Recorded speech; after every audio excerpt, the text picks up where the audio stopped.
안녕하세요. 축구 흥선대원군입니다. 오늘은 K리그를 대표하는 두 팀 울산현대와 전북현대가 왜 라이벌이 되었는지, 그동안 어떤 일이 있었길래 이 두 팀의 경기는 이토록 불타오르는지 알아보도록 하겠습니다. 먼저 양 팀의 간단한 역사입니다. 홍명보 감독이 이끄는 울산현대는 1983년에 창단된 팀으로 최근에 HD 현대로 리브랜딩을 한 전 현대중공업이 모기업입니다. 리그 우승은 3회이고 준우승 10회입니다. 그리고 두 번의 아시아 챔피언스리그 국대 우승과 FA컵 우승 1회가 있습니다. 현재 이청용, 조현우, 김영건 등 전 현직 국가대표 선수들이 가득합니다. 다음은 전북현대입니다.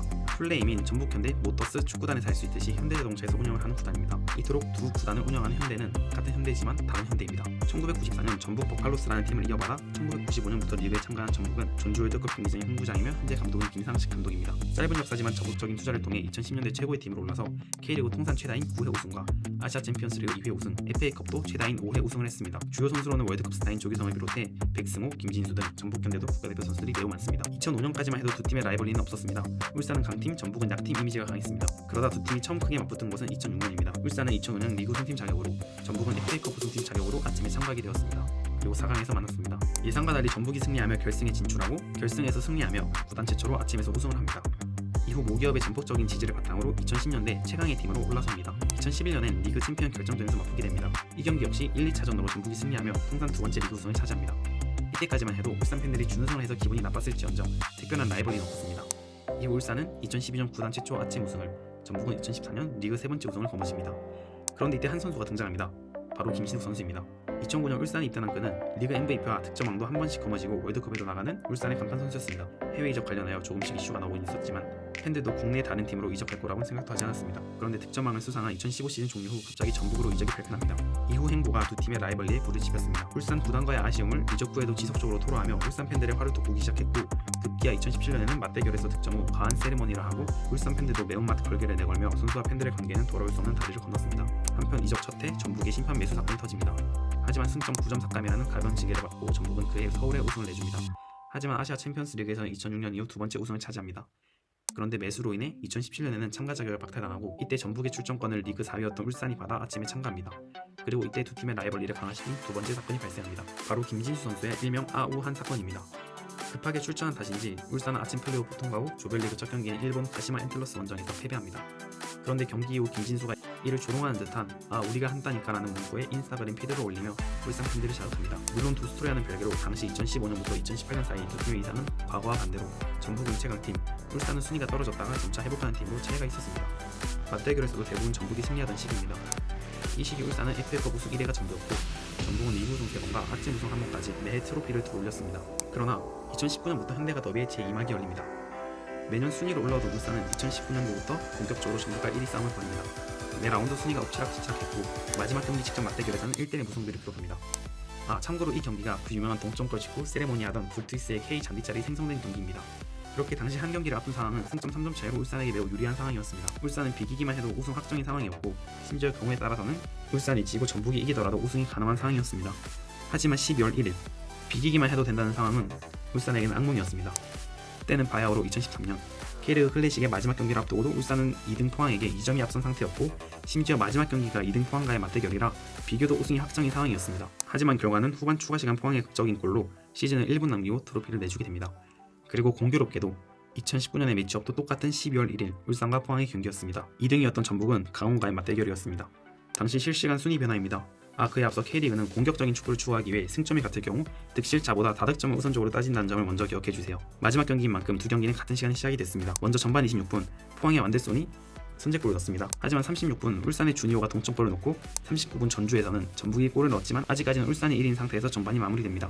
후반이 시작되고 후반 10분에 포항의 일루친코가 다시 달아나는 골을 넣으며 순위가 뒤집힙니다. 그러던 와중 급한 나머지 스로인이 던지러 나온 울산의 김승규 골키퍼가 상대 공격수인 허용준에게 공을 던지며 추가 실점을 하고 그대로 종료 직전 페널티킥까지 내어주며 비 내리던 추운 12월 첫날 4대1로 패배합니다. 전북은 1대0 리드를 지켜냈고 극적인 역전 우승을 이뤄냈습니다. 다득점 단 1점차로 말이죠. 만약은 없지만 울산이 4대3으로 졌더라면 울산이 우승도 가능한 상황이었습니다. 그렇게 시즌은 끝이 나고 2020 시즌을 앞둔 울산의 악몽은 끝나지 않았습니다.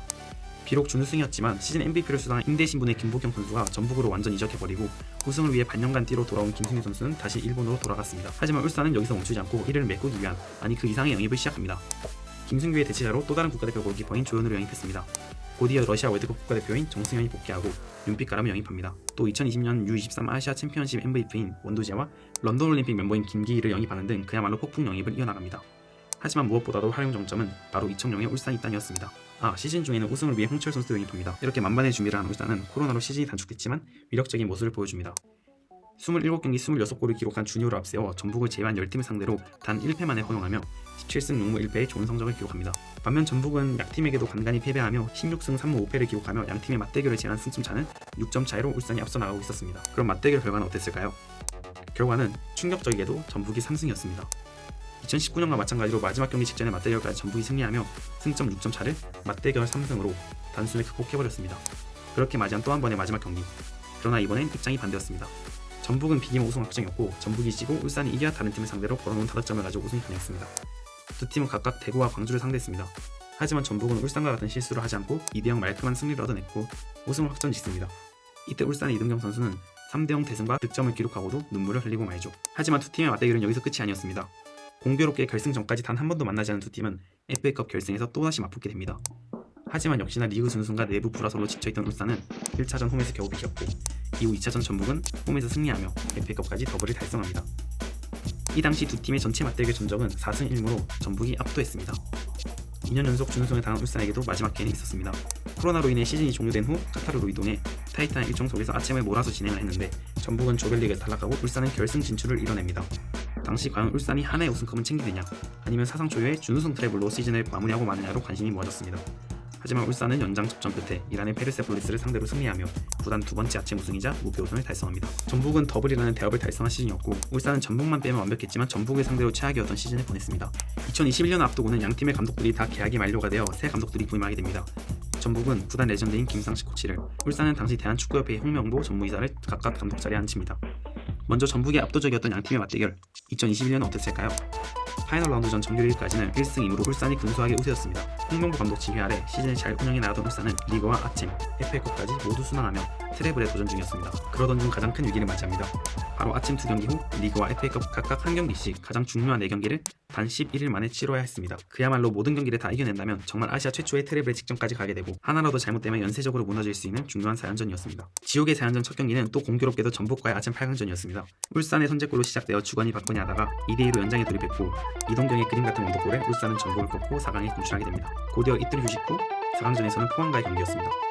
이번에도 선제골을 넣었으나 후반 68분 원두재의 예기치 못한 퇴장으로 결국 89분 포항의 그랜트에게 동점 해독골을 먹힙니다. 선수 인원수 11대 10임에도 불구하고 연장을 잘 버텼으나 승부차기 불투스의 실축으로 결국 아침은 4강에서 마무리를 하게 됩니다. 탈락도 탈락이지만 4일간 120분 경기를 2번이나 하고 심지어 포항전은 10명으로 50분가량을 버틴 울산은 3일 휴식 후 리그 경기를 하게 됩니다. 파이널 라운드로 들어가기 전 마지막 33라운드 경기 강등권으로 싸움 중이던 성남을 만났지만 체력 여파인지 1대1 충격패를 당하고 맙니다. 그와 동시에 17라운드 전북과의 맞대결 승리 이후 이어오던 1위 자리도 다시 전북에게 내주고 맙니다. 슬퍼할 겨를도 없습니다. 또 이틀 휴식 후 27일 이번엔 2부 리그의 팀인 전남 드래곤즈와 FA컵 4강에서 맞붙게 되었습니다. 이 경기조차 2번의 역습을 얻어맞은 후 계속된 공격에도 전남 박준혁 골키퍼의 선방쇼로 1대1 패배하고 맙니다. 그렇게 트래블을 노리던 울산은 일주일 만에 2개의 토너먼트 대회가 날아가고 리그마저 2위로 주저앉고 맙니다. 반면 FA컵 조기 탈락과 아침 8강 탈락 이후 비교적 체력을 아낀 전북은 제주와의 무승부에도 불구하고 울산의 패배로 1등으로 올라섭니다. 양팀의 정규리그 33라운드까지의 성적은 18승 10무 5패로 동일하나 다득점에서 전북이 앞서 전북의 1위로 마지막 파이널 라운드 5경기가 시작됩니다. 첫 경기인 34라운드는 두 팀 다 승리를 거두고 드디어 35라운드 대망의 시즌 4번째 맞대결이 시작됩니다. 이번엔 전북 송민규의 선제골이 시작되어 골을 사이좋게 나눠 가지며 무난하게 2대2로 끝나나 싶었지만 후반 추가 시간 4분 쿠니모토의 크로스에 일류첸코의 극적 헤더골이 터지며 전북이 승리합니다. 이로써 시즌 전적도 1승 2무 1패 동률이 맞춰지고 3경기씩 남은 상태에서 양팀의 승점 차는 3점 차로 벌어지게 됩니다. 36라운드 37라운드는 전북이 한번 미끄러져 1승 1패를 기록했으나 울산도 37라운드 수원 원정에서 무승부를 기록하며 승점 차를 2점 차까지밖에 못 줄인 상태로 시즌 마지막 경기를 앞둡니다. 3시즌 연속 마지막 경기 종료 전까지 순위가 결정이 나지 않았습니다. 이번에도 상황은 작년과 비슷했습니다. 전북은 비기기만 해도 큰 다득점 차이로 우승이 확실하고 울산은 무조건 이기고 전북이 지길 바라야 했죠. 하지만 이번에도 전북에게 실수는 없었습니다. 한규원과 송민규의 골로 제주를 2대1로 제압하고 통산 9회 우승의 대업을 달성해냈습니다. 울산은 2년 연속 최종전 승리에도 불구하고 아쉬움의 눈물을 흘러야 했습니다. 5연패를 달성한 전북과 3연속 준우승에 걸친 울산은 각자의 방식으로 새로운 시즌을 준비합니다. 전북은 2부 리그에서 좋은 활약을 펼친 수비형 미드필더 2명 영입하였고 울산은 홍명보 감독을 통해 김영권을 영입하고 요코하마 F 마리노스의 아마노준을 임대 영입하며 2명의 선수를 일본에서 데려옵니다. 그러나 울산은 또다시 악재가 터집니다. 예상치 못한 쾌해 구단의 바이아웃으로 이동준 선수가 독일 분데스리가에 진출을 하고 이동경 선수는 샬케 04로의 임대 이적을 통해 꿈에 그리던 해외 진출을 이뤄내죠. 그런데 갑자기 작년 저녁 후 후반기 쏠쏠하게 활약한 오세훈 선수마저 바이아웃으로 일본 시미즈 에스프레소로 이적을 하게 되어 순식간에 2021년 29득점 12도움을 기록한 세 선수가 나가고 맙니다. 부랴부랴 광주FC에서 엄원상을 영입하고 중국에서 레오나르도로 임대 영입했지만 완벽히 합을 맞추지 못한 채로 시즌을 시작하게 됩니다. 그렇게 시작된 2022년 K리그1은 울산은 예상과 달리 개막전 무승 부위 빠른 페이스로 승점을 쌓아가며 3라운드부터 1위로 순항합니다. 반면 전북은 개막전에서는 승리했으나 시즌 초부터 3연패를 당하며 한때는 11위까지 성적이 급락하며 위기감을 느끼게 됩니다. 그래서 막강한 자금력을 바탕으로 3월 현역 국가대표인 김진규와 김문환 선수를 동시에 영입하는 초강수를 둡니다. 울산도 고민거리는 있었습니다. 급하게 영입한 레오나르도가 괜찮은 활약을 보였지만 그 다음 공격수와 38살 노장의 박주영 선수라는 전이었습니다. 그렇게 당시 헝가리 리그에서 득점 3위를 기록 중이던 마크 코스타 선수를 영입합니다. 하지만 마크 코스타가 리그 0골은 물론 벤치에도 거의 앉지 못하며 대실패로 돌아갑니다. 이미 돈은 쓸데로 쓴 상황이지만 리그 우승을 위해 울산도 전북처럼 과감한 선택을 합니다. 바로 헝가리 득점왕이자 현역 국가대표인 마틴 아담을 영입합니다. 한편 2022 시즌 두 팀의 맞대결은 어땠을까요? 정규 리그에서는 양팀이 서로 원정에서 승리 후 전주에서 열린 3차전에서는 1대1로 무승부를 기록하며 1승 1무 1패 동률을 기록합니다. 하지만 후반기 들어서 양팀 모두 다소 힘이 떨어진 모습을 보였고 때마침 김천상무 동기이자 국가대표인 조규성 선수와 정승현 선수가 저녁에 힘을 보탭니다. 그렇게 시작한 파이널 라운드 첫 경기 양팀은 나란히 승리를 기록합니다. 그리고 21년에 이어 파이널 라운드 두 번째 경기인 35라운드에 이번엔 울산의 홈인 문수축구 경기장에서 10월 8일 시즌 마지막 맞대결이 펼쳐지기에 앞서 또 FA컵에서 잘 살아남은 두 팀은 3일 앞인 10월 5일 FA컵 4강 맞대결까지 연속을 펼치게 됩니다. 전북 입장에서는 두 경기 다 원정이고 리그에서는 추격자 입장이라 부담스럽고 울산 입장에서는 또다시 일주일 사이 전북과의 두 경기 그리고 포항과의 대결이 있어 작년 4연전의 악몽이 떠오르는 일정이었습니다. 그러나 양팀 모두 피할 수 없다는 것을 잘 알고 있고 FA컵이 먼저 시작됩니다. 전북은 주전 선수를 대거 출전시키고 울산은 1.5분 정도의 로테이션을 가동했습니다. 그러나 원두재가 이른 시간 시즌 첫 골이자 선제골을 터뜨렸고 역시나 전북에서는 바로가 동점골을 빠르게 기록합니다. 이대로 경기는 막바지로 다가가고 있던 와중 울산의 레오나르도가 박치기로 후반 종료 직전 퇴장당하며 울산 입장에서는 모든 것이 망쳐졌습니다. 결국 연장 후반 조기성의 결승골로 전북이 승리하여 FA컵 결승에 진출하는 데 성공합니다.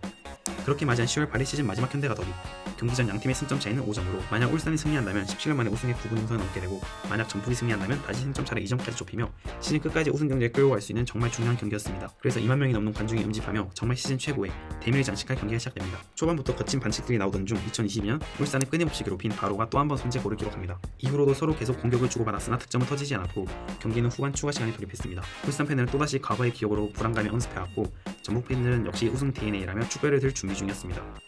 그러나 추가 시간 6분 VAR을 통해서 울산의 페널티킥이 선언됐고 마틴 아담이 깔끔히 성공시키며 동점이 되어 이만 울산 관중은 환호하기 시작합니다. 비기는 걸로 만족하려던 잘라 추가 시간 9분 이규성의 코너킥이 정확히 마틴 아담의 머리에 맞으며 전북의 골만 흔들었습니다. 경기 종료 승점차는 8점 차까지 벌어졌고 남은 3경기 동안 울산은 승점 2점만 따면 자력 우승이 가능해졌습니다. 반면 전북은 여러가지 경우의 수가 있지만 일단 이기고 봐야 하는 상황이 왔습니다. 36라운드는 전북은 승리, 울산은 무승부를 기록하며 우승 경쟁은 한 경기 더 이어졌습니다. 그렇게 10월 16일 강릉 종합운동장에서 펼쳐진 강원과 울산의 37라운드 경기는 울산의 우승만큼이나 강원도 10년 동안 이기지 못한 울산을 이기기 위해 가려 갈고 있었고 전북도 그러길 바랬습니다. 선제골도 강원의 김대현이 먼저 기록합니다. 그러나 엄원상과 마틴 아담의 후반전 연속골로 결국 울산은 17년 만에 리그 우승을 차지냅니다. 전북도 제주한테 승리하였으나 울산의 승리로 2019년 이후 3년 만에 마지막 경기보다 일찍 챔피언이 탄생했습니다. 몇 년 만에 여롭게 열린 최종전은 울산은 너무 여유로운 탓인지 패배하고 전북은 인천을 상대로 승리하며 하마터면 또 다득점까지 따질 뻔했습니다. 몇 년 만에 리그 트로피를 대지 못한 전북은 마지막 기회인 FA컵 결승전에 집중합니다. 도합 스코어 5대3으로 전북 또한 서울을 꺾으며 FA컵 트로피를 들어올리며 양팀이 나란히 트로피를 하나씩 들어올린 시즌이 되었습니다. 2023년을 앞두고 두 팀의 이적 시장은 어느 해보다 뜨거웠습니다. 먼저 전북은 울산과의 관련이 있는 선수 3명을 연달아 영입합니다. 특히 아마노 선수와 홍명보 감독은 장외에서도 설전을 벌이며 올해 현대가 더비를 더 치열하게 달궜습니다. 그리고 양팀은 여러 선수들을 영입하며 각자의 팀의 취약 포지션을 두루두루 채웠습니다. 올해 2023년은 개막전부터 양팀이 리그 우승팀과 FA컵 우승팀의 자격으로 문수축구 경기장에서 맞붙게 되었습니다. 이제 왜 단순히 같은 현대임에도 불구하고 두 팀이 이토록 으르렁대고 서로를 이기고 싶어하는지 이해가 되셨나요? 더 볼거리 가득한 이번 현대가 더비가 2월 25일 토요일 2시 문수축구 경기장에서 열립니다. 현재 한국 최고의 더비인 현대가 더비는 올해도 계속됩니다. 시청해주셔서 감사합니다.